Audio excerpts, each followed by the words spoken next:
What up, people?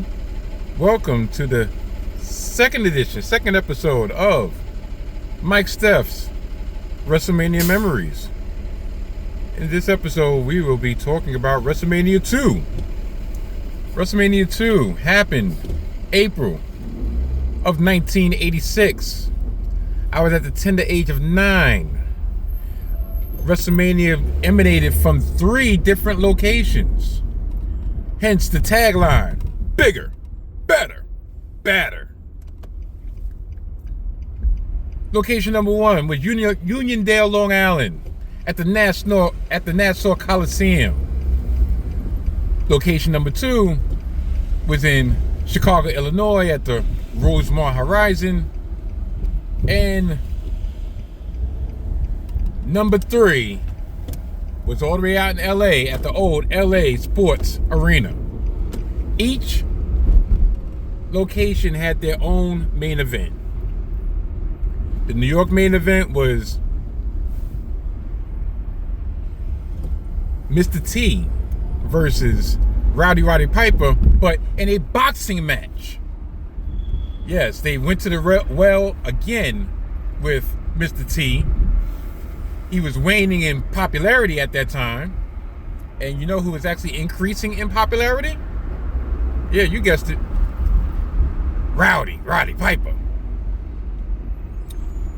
The main event for the Chicago show, much to my dismay, was a 20-man over-the-top rope battle royal in which you had WWF stars intermingling with NFL players. And the all-stars of the NFL players was William the Refrigerator Perry, fresh off his Super Bowl 20 win in New Orleans against the New England Patriots, in which they whooped their ass. I don't remember, what was it? 46-10, something to that effect. They whooped their ass.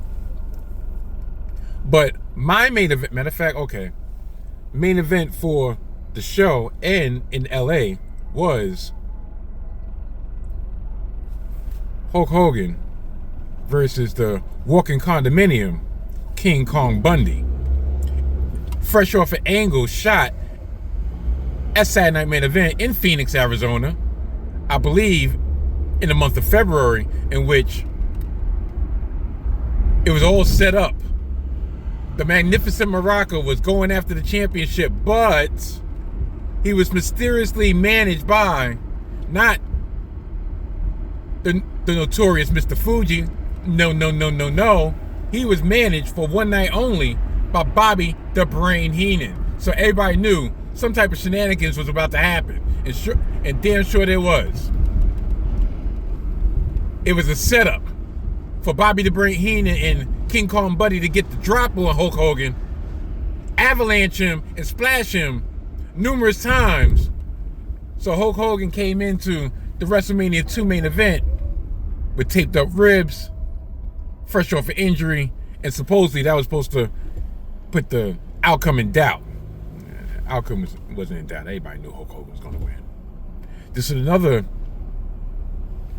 WrestleMania in which the celebs were out, even more so than WrestleMania 1, which I did not really talk about with the celebrity aspect, because that was what WrestleMania was. It was a way for wrestling itself, WWE, Vince McMahon in particular, to integrate wrestling into the mainstream. So you had Elvira, you had the NFL players, you had Susan St. James, who was an actress at a time in the 80s. What she was popular for, I don't remember. I know she was a sitcom actress or something like that. You had numerous. I mean, you had Lou Duva, boxing coach extraordinaire, in the corner of Rowdy Roddy Piper. But you know what my main event was? You know what allured me to watch WrestleMania 2? As I mentioned in episode number 1, matter of fact, a tag team, two of the wrestlers that actually got me engrossed fully into wrestling with the British Bulldogs. And on this WrestleMania, they had their last shot against the dream team of Greg the Hammer Valentine and Brutus Beefcake. They had Ozzy Osbourne in their corner, along with Captain Lou Albano, manager of Tag Team Champions. So, I don't think it was a stipulation, but pretty much everybody knew if they didn't get it this time, they weren't getting it. And boy, it was a match. It was a match. I think the closing sequence was Davey Boy used Dynamite Kid's head as a battering ram, inverse battering ram, and ran Greg the Hammer Valentine's head into Dynamite Kid, which knocked him off the top rope, off the apron, onto the floor, and that was the winning move. And they were celebrating in the ring with Dynamite Kid laying motionless on the floor, which is very interesting considering his health problems later on in his life and his health problems that cut short his career. But yeah, that was an interesting WrestleMania. It wasn't quote unquote as critically acclaimed as WrestleMania 1. I mean, the wrestling on the show, I mean, one of my highlights was watching the debut, well, not the debut, but Jake the Snake Roberts go against George Wells and pretty much which is kind of messed up looking back at it, but made George Wells give fellatio to Damien, his snake, his python. And I'm not talking about the 22-inch pythons. Or in my case, I'm not talking about the anaconda. That's all I'll say. Another thing that I remember from this WrestleMania was, once again, there was no pay-per-view. It was still closed circuit. But do you know how I enjoyed WrestleMania? I'll tell you. As I made a mistake and went on the wrong side. Darn. Hold on. Too late. Anyway, I was able to watch WrestleMania as this mother effer tried to cut in front of me like I was sleeping. Fuck out of here. I watched WrestleMania on Showtime. Yes, on cable TV for free. This is before the legal boxes. This is before, like I said, this is before pay-per-view. But somehow, some way, back in the day, I guess to kind of increase the exposure of WrestleMania, Showtime had an agreement with the WWF to show WrestleMania in full numerous times for the month of April. I was lucky enough to catch the preview, and I'm like, oh shoot, I can watch WrestleMania? I don't have to wait for it to come out on VHS. I can watch WrestleMania in the comfort of my own home? Great.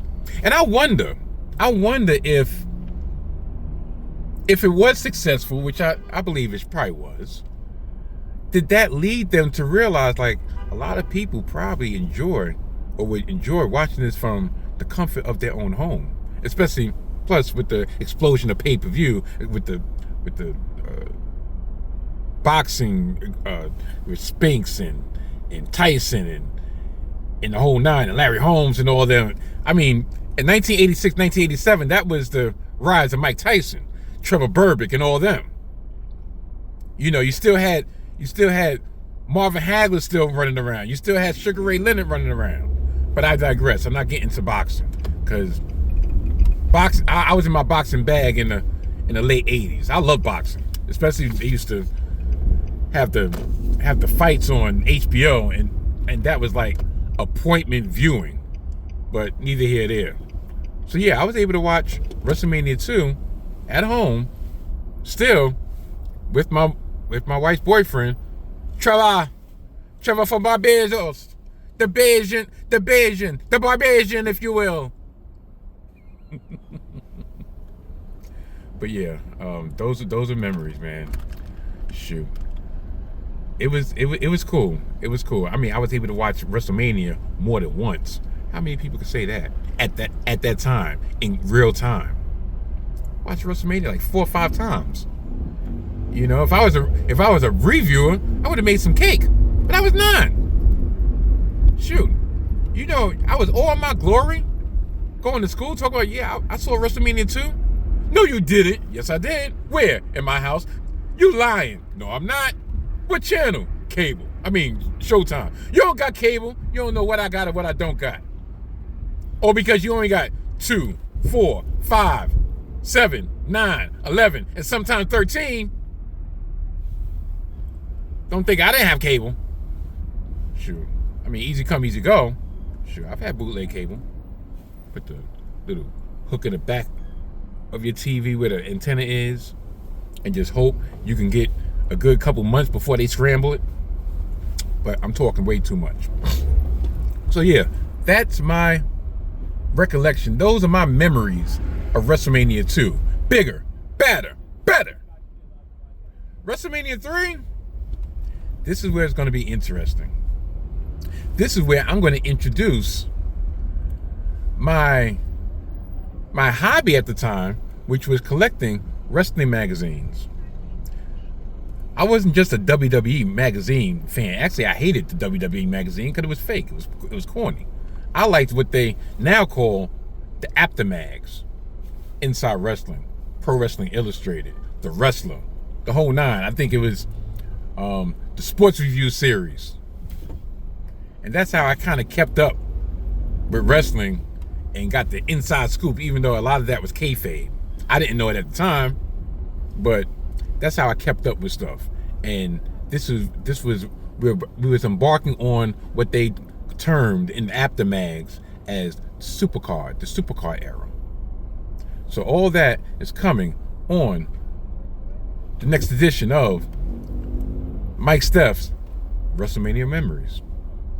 Until later, goodbye.